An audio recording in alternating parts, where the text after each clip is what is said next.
the dark, kindle the spark in me.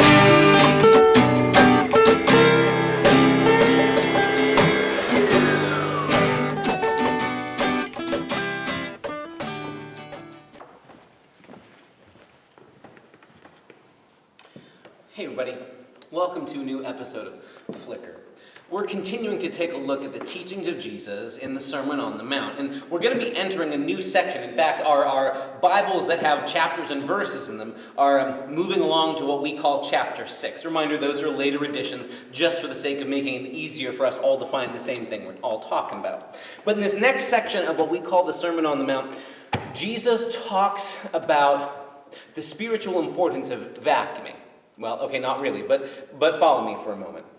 Let me ask you, what's the point? What's the purpose of running the vacuum in your house, or say the church you happen to be in, whatever building you might find yourself with a vacuum cleaner in? What's the purpose, right? It's not that people catch you in the act of vacuuming. The point is not, let me get out the vacuum and hope that somebody comes by while I'm vacuuming and they notice what I'm doing so that they will think I'm a good housekeeper. The point is, if there's a mess on the floor, I should be cleaning up the mess. It's all of our collective responsibility to take care of the messes around, so my job is to help take part taking care of things. So a lot of the things that involved in running a household, or even a church for that matter, or wherever you happen to find yourself, are things that are done behind the scenes when nobody is watching. They are important, absolutely important, but they're not supposed to draw your attention. They're done when nobody else is around. That's why, say, housekeeping services often come not during business hours, at nighttime, or when the office is closed, so that all the work can be done when other people aren't watching. The point of having a vacuum isn't that other people will notice what a good housekeeper I am,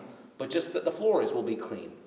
Same thing with almost anything else in our regular household maintenance life. Washing the dishes, doing laundry, any of the household chores that are a part of our life. You're not supposed to get caught doing them so that people will praise you. Oh, what a good housekeeper you are.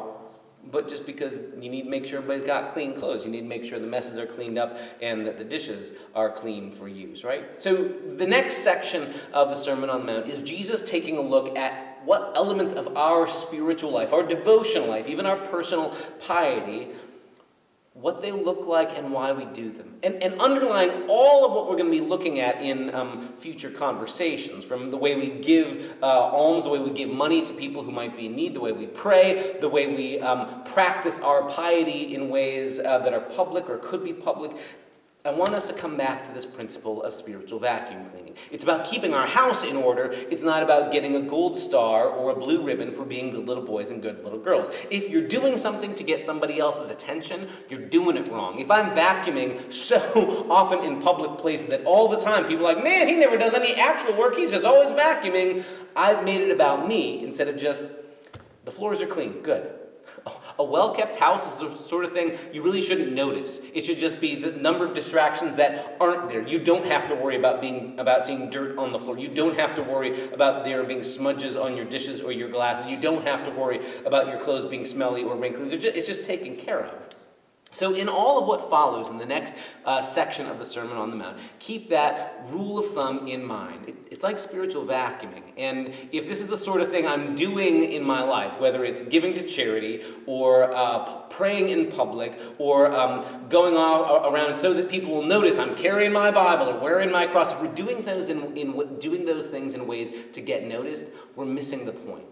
It's about how we keep our house in order. Those are all good things, but again, they're not meant to be public. You're not supposed to be getting credit or attention for them. When I think about why I do the chores in my house that I don't like to do but I do anyway, it comes down to love. It comes down to, I love my kids, and I think, yeah, they should probably have clean dishes to eat on.